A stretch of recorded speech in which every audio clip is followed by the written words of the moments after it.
देखो भाई, previous lecture में हमने क्या किया था, डिस्प्लेसमेंट करंट क्या होता है, डिस्प्लेसमेंट करंट का फॉर्मूला क्या होता है, एप्सिलॉन नॉट डी फाई, कौन सा फ्लक्स चेंज होगा, electric flux D phi E by D T, ठीक है ना। ये एक ज़बरदस्त ब्रेक थ्रू था उस टाइम पे साइंस हिस्ट्री में, बहुत बड़ी चीज़ थी ये डिस्प्लेसमेंट करंट का कंसेप्ट, और इसका इंपॉर्टेंस क्या है वो सारी चीज़ें मैं आपको बताऊंगा। एक बार फिर से रिवाइज करवा देता हूँ। डी क्यू चार्ज जब बढ़ेगा, क्योंकि एकदम से कैपेसिटर फुल चार्ज नहीं होगा, क्या लगा रखा है हमने, ये कैपेसिटर, दो प्लेट्स है कैपेसिटर की, और जैसे आप की को प्रेस करोगे, की को प्रेस किया, इफ़ की इज प्रेस्ड, तब डी क्यू चार्ज फ्लो करेगा। डी क्यू कुछ टाइम में, जब डी क्यू चार्ज फ्लो करेगा with respect to time, d Q by D t as we know क्या होता है, करंट, ठीक है। तो डी क्यू चार्ज फ्लो करेगा डी टी टाइम में, तो यहाँ चार्ज बढ़ता जाएगा। बैटरी जो है यहाँ पॉजिटिव चार्ज रखेगी क्योंकि ये पॉजिटिव एंड से जुड़ा है ये प्लेट, यहाँ नेगेटिव चार्ज, ठीक है, बढ़ाती चली जाएगी। अब यहाँ इलेक्ट्रिक फील्ड इंक्रीज होगा इस रीजन में, कैपेसिटर की दो प्लेट्स के रीजन में, ठीक है ना। तो हमने कल देखा था कि यहाँ जो करंट फ्लो करता है हम उसको बोलते हैं क्या, कंडक्शन करंट, और जहाँ पे वायर नहीं है, कोई मीडियम नहीं है, दिख नहीं रहा है, यहाँ करंट फ्लो हो रहा है। एक्चुअल में ये भी बहुत बड़ी समस्या थी उस टाइम पे, भाई यहाँ तो डिसकंटिन्यूटी है, प्रॉब्लम है ना। देखो सर्किट कंप्लीट कैसे हुआ, सर्किट कंप्लीट नहीं है तो करंट फ्लो नहीं करेगा, लेकिन हम क्या देख रहे हैं, करंट इज फ्लोइंग। जैसे कैपेसिटर की दो प्लेट को आप जोड़ देते हो तो करंट फ्लो करता है। तो डिस्प्लेसमेंट करंट ने कंटिन्यूटी की प्रॉब्लम को भी सॉल्व किया, समझ में रहे। यहाँ पे कंटिन्यूटी नहीं थी तो डिस्प्लेसमेंट करंट क्या है, कंटिन्यूटी की प्रॉब्लम को सॉल्व करता है। यहाँ वायर्स में जो फ्लो होता है दैट इज कंडक्शन करंट, और जहाँ वायर नहीं है, फ्री स्पेस है, वहाँ क्या फ्लो होता है, क्या, डिस्प्लेसमेंट करंट। आगे समझ में। यहाँ है डिस्प्लेसमेंट करंट आई डी, जहाँ आई डी होगा वहाँ आई सी नहीं होगा, और जहाँ आई सी होगा वहाँ आई डी नहीं होगा। आगे समझ में। क्योंकि यहाँ पे मैग्नेटिक नीडल को क्या किया था इसने, डिफ्लेक्ट। तो उस टाइम पे क्या मानना था कि करंट जो है ना, करंट वो ही नीडल को डिफ्लेक्ट कर सकता है, वो ही मैग्नेटिक फील्ड बना सकता है। लेकिन ये एक बहुत बड़ा ब्रेक थ्रू था, मैक्सवेल ने बताया चेंज होता हुआ इलेक्ट्रिक फील्ड, इलेक्ट्रिक फ्लक्स क्या बनाता है, डिस्प्लेसमेंट करंट, क्योंकि लोग इसी भाषा में समझते हैं डिस्प्लेसमेंट करंट, समझ में। जब मैक्सवेल की इक्वेशन समझेंगे और ज़्यादा डिटेल में समझेंगे इस चीज़ को, फिलहाल के लिए displacement current epsilon naught D phi by D T कैसे हुआ ये भी देखना है हमने, और डिस्प्लेसमेंट करंट की कुछ प्रॉपर्टीज़ हैं वो भी पढ़नी है, ठीक है। तो देखो displacement current I D epsilon naught D phi by D T कैसे है डिस्प्लेसमेंट करंट, प्रूफ देखिए।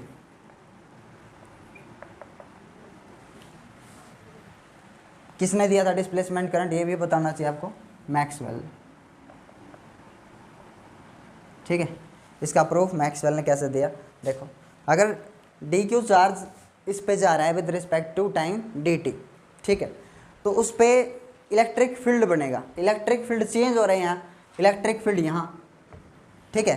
तो हमें पता है इलेक्ट्रिक फील्ड का चेंज होना क्या होता है, D phi A by D T, change in electric flux D phi E by D T, ठीक है।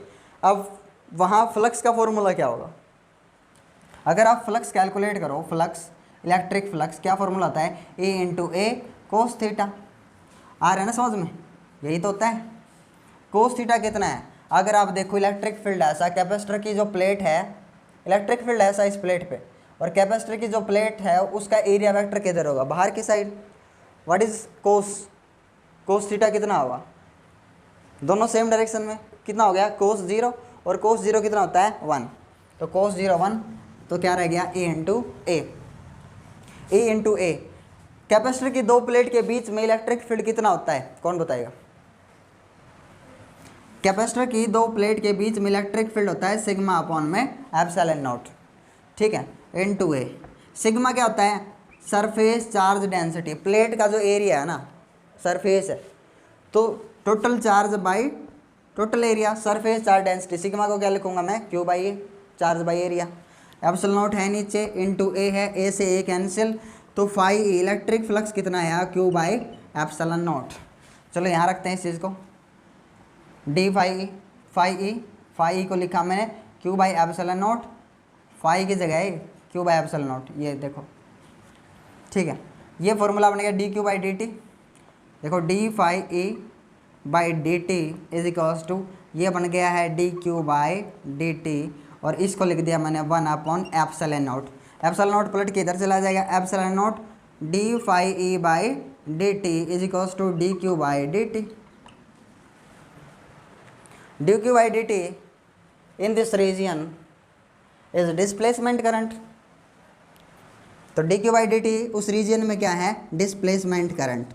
सो डिस्प्लेसमेंट करंट क्या है, D phi E by D T. So this is the formula of displacement current. आ रहे समझ में? इसको ऐसे भी प्रूव कर सकते थे उस तरह से कि डिस्प्लेसमेंट करंट जो है ना वो कंडक्शन करंट है। मैंने बोला था कल कि हम ये भी प्रूव कर सकते हैं displacement current is conduction current, same चीज़ है, लेकिन चार्ज फ्लो नहीं होता वहाँ। क्या कैपेसिटर की दो प्लेट्स के रीजन में डी क्यू फ्लो हो रहा है? नहीं। क्या चेंज हो रहा है? इलेक्ट्रिक फील्ड, बस इतना याद रखना है। D Q charge is not flowing. So ये प्रूव करेंगे। देखो ये प्रूव करना है कि डिस्प्लेसमेंट करंट कंडक्शन करंट एक ही चीज़ है, इक्वल है। वैसे तो प्रूव कर दिया डिस्प्लेसमेंट करंट ये होता है। अब अकॉर्डिंग टू मैक्सवेल अगर सीधे सीधे बोले कि displacement current epsilon naught D phi A by D T, चलो ठीक है, इसको प्रूव करते हैं। I D displacement current epsilon naught D phi A, change in flux, flux का फॉर्मूला ई इंटू ए, तो D E into A by D T, ठीक है। सेम भाई इलेक्ट्रिक फील्ड का फॉर्मूला क्या होगा, epsilon naught D, electric field का formula sigma upon epsilon naught, और सिग्मा को आप कह ले सकते हो Q by A, Q by A epsilon naught, और ऊपर ए है ही और नीचे है डी टी। ध्यान से देख लो, इलेक्ट्रिक फील्ड क्या लिख दिया मैंने, सिग्मा अपॉन एप्सिलॉन नॉट, और सिग्मा को क्या लिख सकते हैं, क्यू बाई ए से ए कैंसिल, एप्सिलॉन नॉट से एप्सिलॉन नॉट कैंसिल, क्या बच गया, D Q by D T. I D is equals to D Q by D T. D Q by D T किसका फॉर्मूला है, conduction current का। So displacement current जो है वो ही कंडक्शन करंट है, सेम चीज़ है ये, यानी कि कंडक्शन करंट और displacement currents are same things. आगे समझ में? लेकिन फ़र्क किस चीज़ का है, फ़र्क इस चीज़ का है कि ये कंडक्शन करंट जो है वायर के अंदर फ्लो होता है, डिस्प्लेसमेंट करंट वहाँ मानेंगे जहाँ इलेक्ट्रिक फील्ड चेंज हो रहा हो, इलेक्ट्रिक फ्लक्स चेंज हो रहा हो। चेंजिंग इलेक्ट्रिक फ्लक्स क्या बना देगा, मैग्नेटिक फील्ड। तो लोग इस बात को मानने वाले थे नहीं, तो हमने क्या बोला, चेंजिंग इलेक्ट्रिक फील्ड क्या बनाता है, डिस्प्लेसमेंट करंट, डिस्प्लेसमेंट करंट क्या बनाता है, मैग्नेटिक फील्ड।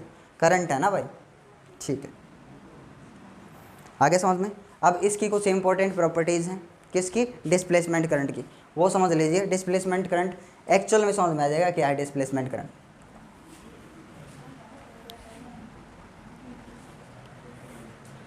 देखो इसकी कुछ इंपॉर्टेंट प्रॉपर्टीज़। फर्स्ट प्रॉपर्टी क्या है,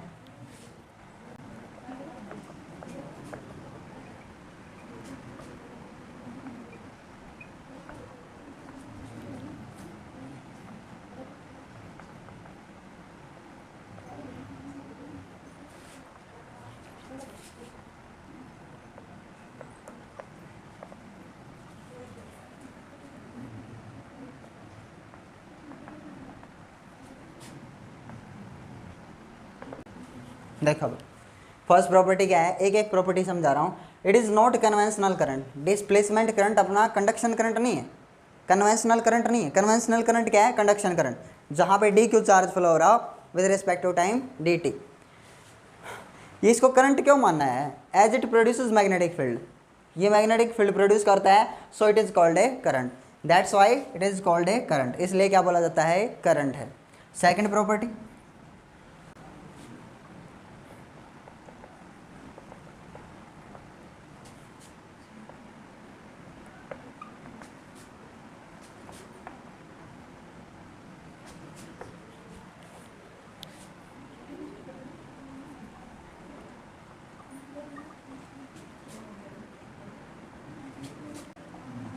बहुत इंपॉर्टेंट सेकंड प्रॉपर्टी, ये केवल और केवल कब एग्जिस्ट करेगा, जब इलेक्ट्रिक फ्लक्स या इलेक्ट्रिक फील्ड में चेंज हो रहा हो। It's exist only if there is a change in electric field या इलेक्ट्रिक फ्लक्स टेक्स प्लेस, ठीक है। यानी कि यहाँ पे जब इलेक्ट्रिक फील्ड चेंज हो रहा था ना, जैसे जैसे इसके ऊपर चार्ज बढ़ेगा, जैसे जैसे चार्ज बढ़ेगा इसके ऊपर इलेक्ट्रिक फील्ड चेंज होगा। तब तब जब जब इलेक्ट्रिक फील्ड चेंज होगा तब तक क्या बनेगा, डिस्प्लेसमेंट करंट। आ गया समझ में? अदरवाइज नहीं बनेगा ये स्टेडी कंडीशंस में।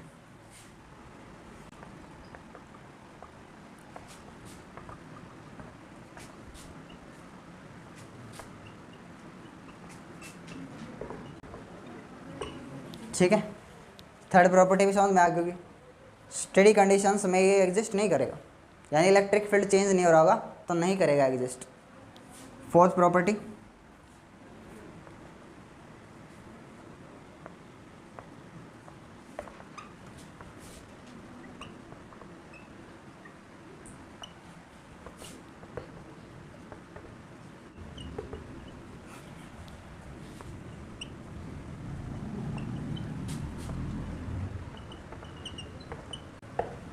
बहुत बड़ी चीज़।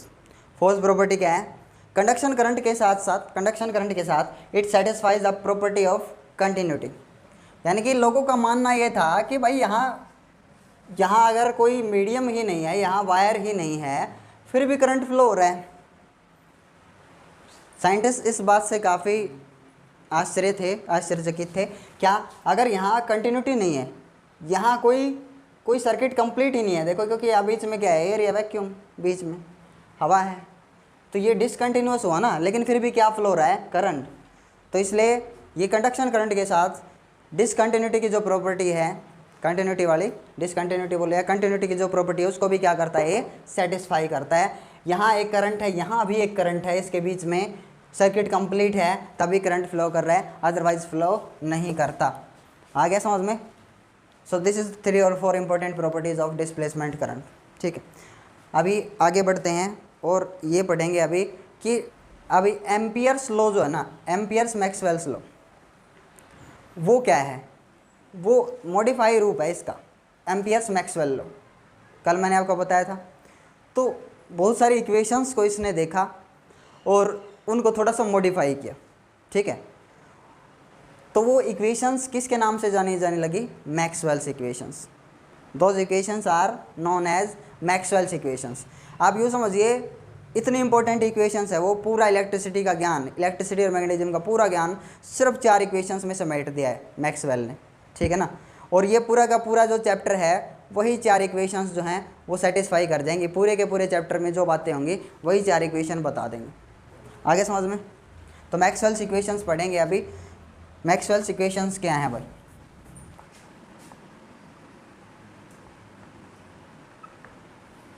मैक्सवेल्स इक्वेशंस आप देखोगे कितनी मतलब शानपति से इसने चारों के चारों इक्वेशंस अपने नाम करवा ली। ठीक है, कितना तेज़ था ये साइंटिस्ट। सारी की सारी हैं दूसरे की, लेकिन उनमें थोड़ा सा मॉडिफिकेशन करके ये अपने नाम करवा ली, और आज के दिन इनको मैक्सवेल्स इक्वेशंस के नाम से जाना जाता है। 4 इक्वेशन। पहली इक्वेशन, सारी इक्वेशन आप जानते हो। फर्स्ट इक्वेशन क्या है, close integral E dot D S, close integral E D S is equals to Q by epsilon naught. पढ़ा हुआ है आपने? किसकी इक्वेशन ये? गॉस की। गॉस लॉ है, पता है आपको? गॉस लॉ इन इलेक्ट्रोस्टैटिक है कि नहीं? क्या बताता है? थोड़ा सा मॉडिफिकेशन कुछ बताया इसने। क्या बताया देखो, इलेक्ट्रिक फील्ड का जो सोर्स होता है ना, वो कौन होता है, चार्ज। इतना ही बताया इसने। इलेक्ट्रिक फील्ड का सोर्स कौन होता है, चार्ज। चार्ज है तो इलेक्ट्रिक फील्ड है, चार्ज नहीं तो इलेक्ट्रिक फील्ड भी नहीं है। सो क्या है इंपॉर्टेंस इस इक्वेशन की? है तो ये Gauss law, Gauss equation.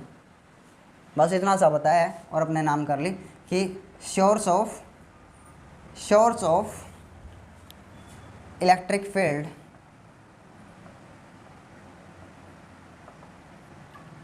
Is a charge,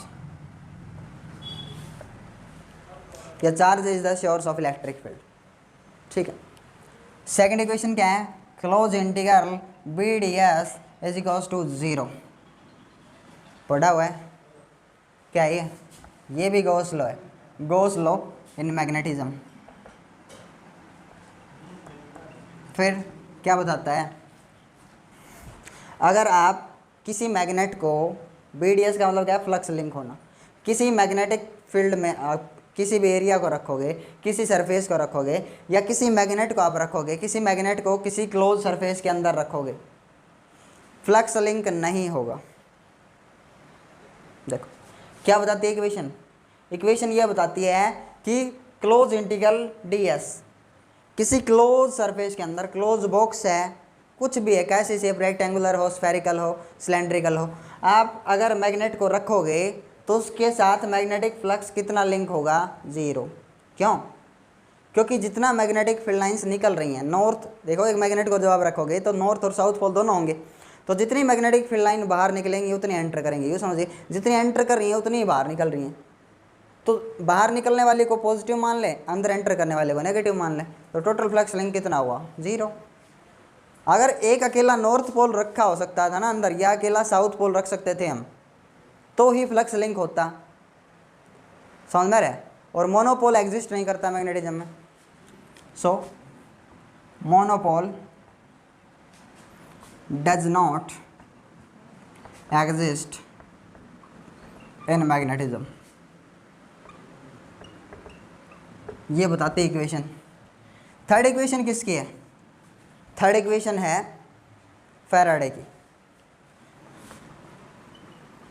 Faraday's law of EMI, बहुत पढ़ा है हमने।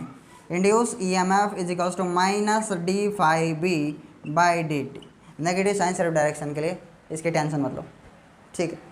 अब फाई किसका है, B, magnetic flux, magnetic flux change होगा तो क्या इंड्यूस करेगा, EMF। अब कल मैंने ये बताया था आपको कि EMF कैसे इंड्यूस होगी, अगर EMF इंड्यूस हुई तो करंट फ्लो करेगा। तो इस इक्वेशन को थोड़ा सा मॉडिफाई करके कैसे लिख सकते हो बेटा आप, E को आप कैसे लिख सकते हो, integral A into dr, voltage को आप क्या लिख सकते हो, A इंटू dr, ठीक है। माइनस को रहने दो, ये सिर्फ डायरेक्शन के लिए,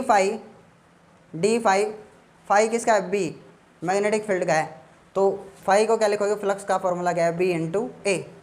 A तो कांस्टेंट है, area of this plate is constant, A को बाहर ले लो। क्या बताती है इक्वेशन, इक्वेशन में बहुत कुछ छुपा है, कुछ बता रही है ना, क्या ये देखो बस, ये चेंजिंग मैग्नेटिक फील्ड क्या क्रिएट करेगा, इलेक्ट्रिक फील्ड। जब आप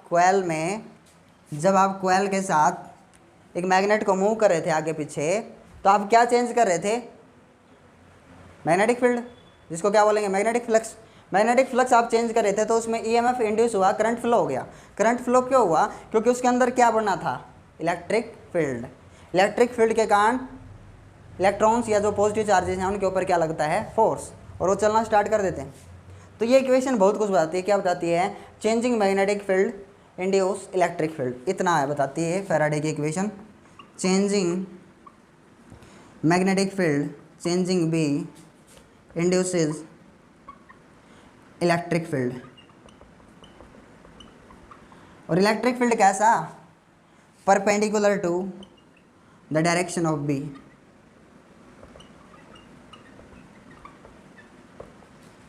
इतना है इसमें, changing B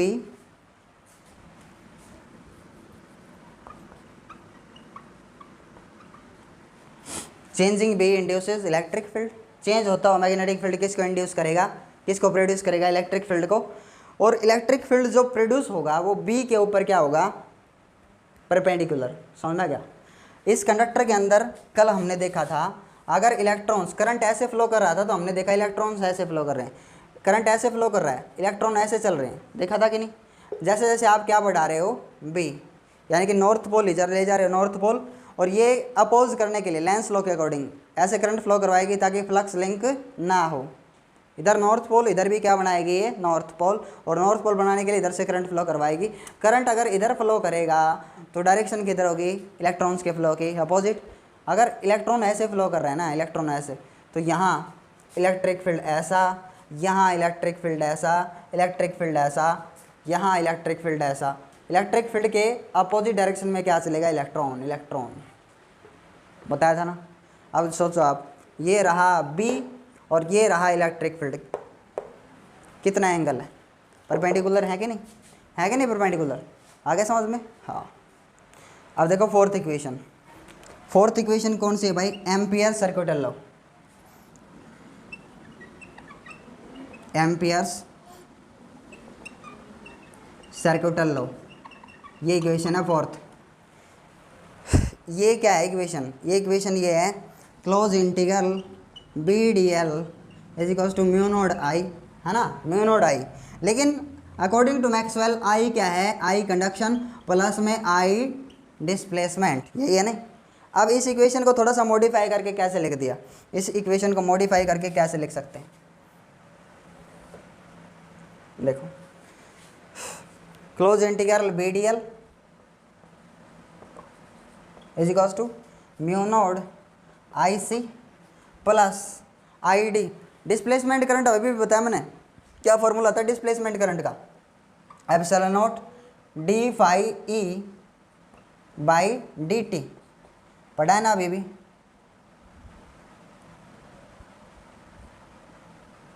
D phi E by D T, phi E, ये इक्वेशन क्या कहना चाहती है, क्या कह रही है equation, changing electric field, changing electric field produces magnetic field. दोनों इक्वेशन देखिए, एक ये देखिए और एक ये देखिए, दोनों इक्वेशंस, ठीक है। चेंज होता हुआ बी किसको बना रहा है, इलेक्ट्रिक फील्ड को, इसका उल्टा रिवर्स भी क्या है, ट्रू। देखो चेंजिंग इलेक्ट्रिक फील्ड फिर किसको बना रहा है, मैग्नेटिक फील्ड को। आ गया समझ में। इसका मतलब अगर किसी जगह स्पेस में, इस इक्वेशन को देखिए, अगर किसी जगह स्पेस में करंट फ्लो नहीं हो रहा है, मान लो लोगों की माने करंट के कारण मैग्नेटिक फील्ड बनती है, नहीं ठीक है, करंट फ्लो नहीं हो रहा है, क्या चेंज हो रहा है स्पेस में, किसी जगह स्पेस में electric flux, electric field change हो रहा है, इलेक्ट्रिक फील्ड चेंज हो रहा है। तो चेंज होता हुआ इलेक्ट्रिक फील्ड क्या बना देगा, चेंज होता हुआ मैग्नेटिक फील्ड बनाएगा बेटा, चेंज होता हुआ मैग्नेटिक फील्ड। और चेंज होता हुआ मैग्नेटिक फील्ड किसको जन्म दे देगा, चेंज होते हुए इलेक्ट्रिक फील्ड को। यस यही तो चाहिए। और क्या अपनी वेव बन जाएगी, इलेक्ट्रोमैग्नेटिक वेव। चेंज होता हुआ इलेक्ट्रिक फील्ड मैग्नेटिक फील्ड बना दे, और चेंज होता हुआ मैग्नेटिक फील्ड चेंज होते हुए इलेक्ट्रिक फील्ड को जन्म दे दे। इसी के कारण क्या बन जाएगी, ईएम वेव, इलेक्ट्रोमैग्नेटिक वेव। कल मैंने आपको बताया था। अब चेंज होता हुआ इलेक्ट्रिक फील्ड किसको बना देगा, चेंज होते मैग्नेटिक फील्ड को। चेंज होता हुआ मैग्नेटिक फील्ड अपने अगले स्पेस में किसको बना देगा, नीचे की तरफ ई को, ठीक है। ऊपर ई ये बना देगा, ऊपर वाला ई इस मैग्नेटिक फील्ड को बना देगा। और ये चेंज होता हुआ मैग्नेटिक फील्ड अगले स्पेस में नीचे की तरफ क्या बना देगा, इलेक्ट्रिक फील्ड, इलेक्ट्रिक फील्ड। तो चेंज होते हुए इलेक्ट्रिक और मैग्नेटिक फील्ड बार बार अगले स्पेस में क्या बनाते रहते हैं, opposite electric and magnetic field. और ऐसे वेव के पास प्रोपगेशन की क्या आ जाती है, ताकत। वेव प्रोपगेट करती है, चेंज होता हुआ इलेक्ट्रिक मैग्नेटिक फील्ड ऐसे, और वेव चलती है आगे की तरफ बिना किसी मीडियम के, जिसको मीडियम की रिक्वायरमेंट नहीं है। समझ में आएगा, दिस इज इलेक्ट्रोमैग्नेटिक वेव, ठीक है। कल हम पढ़ेंगे what is the source of electromagnetic wave, electromagnetic wave का सोर्स क्या है। So thank you for watching this.